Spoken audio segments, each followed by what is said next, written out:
sekitar 671 sebelum Masehi. Esarhaddon menyerang Mesir dan berhasil menaklukkan Memphis. Taharqa terpaksa mundur ke Thebes dan lalu ke Nubia. Ia tidak menyerah dan kembali lagi mencoba merebut kembali Mesir. Namun, upaya ini hanya bertahan sebentar. Di medan diplomasi dan perang, Taharqa memainkan permainan hidup dan mati, melawan kekaisaran paling brutal di dunia kuno. Meski pada akhirnya Mesir hilir jatuh ke tangan Asyur, semangatnya tak pernah pudar. Tapi raja terakhir yang mulia. Setelah pertempuran terakhir, Taharqa kembali ke Nubia. Ia tahu zamannya di Mesir telah lewat, tapi warisannya baru dimulai. Di kota suci Napata ia kembali menjadi pelayan Dewa Amun. Ia menyiapkan penerusnya, keponakannya yang bernama Tanutamun, yang akan berusaha meneruskan perjuangan.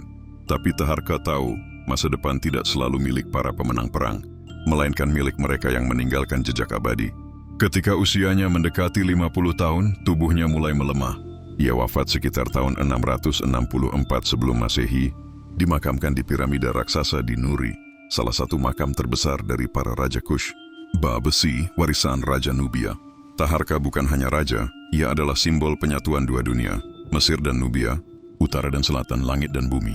Ia adalah seorang pejuang, pembangun, imam agung, dan filsuf dalam satu sosok. Ia dikenang oleh orang Mesir sebagai Firaun terakhir yang agung, sebelum bayangan Asyur dan Persia meliputi tanah Kemet. Ia dikenang oleh orang Nubia sebagai raja suci yang membawa mereka ke takhta peradaban. Dan oleh sejarah, Taharqa dikenang sebagai satu dari sedikit penguasa Afrika yang pernah memerintah Mesir kuno dan melawan kekuatan super dunia saat itu dengan keberanian dan kehormatan. Epilog, jiwa di bawah bintang-bintang. Di malam yang sunyi di atas gurun Nubia, di antara tiang-tiang kuil yang sudah lama runtuh dan pasir yang menutupi prasasti, nama Taharqa masih bergema. Dalam ukiran hieroglif yang tersisa, ia disebut Saudara Amun, penegak Ma'at, pelindung dua tanah, cahaya dari Nubia, raja yang datang dari selatan dan memerintah dunia utara, lalu kembali ke tanah leluhurnya sebagai dewa. Bab Sebana Tanah Suci Nubia, Taharqa kembali ke asal. Saat langit di atas Nubia berubah warna dari emas menjadi biru kelam, Taharqa, yang kini tak lagi mengenakan mahkota tetapi pakaian linen putih, kembali ke tanah tempat ia dilahirkan. Napata, kota leluhur, menyambutnya dengan tenang dan bijaksana, seolah tahu bahwa yang datang bukan sekadar raja, tetapi jiwa tua yang mencari kedamaian setelah badai.